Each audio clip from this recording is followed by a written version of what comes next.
topganim shu, menga faqat alam berdi.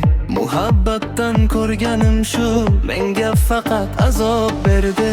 Sog'inchlarga dosh berolmay, faqat seni ko'rgim keldi.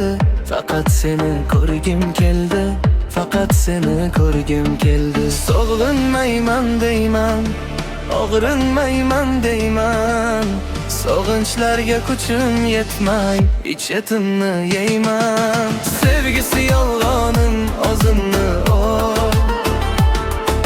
eng katta armonim o'zimni mening yuragimni yeding, bir paytlari yaxshi eding, endi mening yomonimsan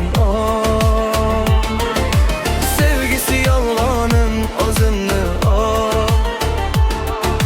eng katta armonim o'zimni mening yuragimni yeding, bir paytlari yaxshi eding, endi mening yomonimsan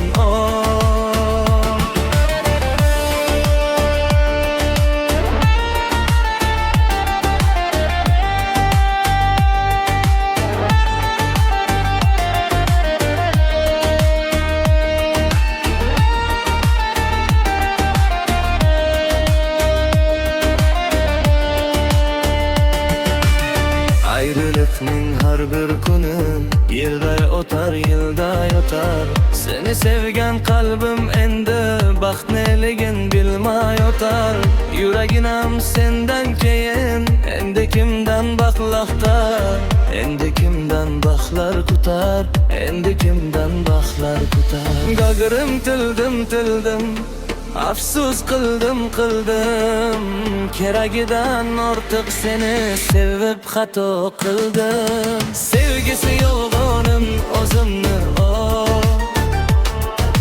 eng katta armonim o'zimni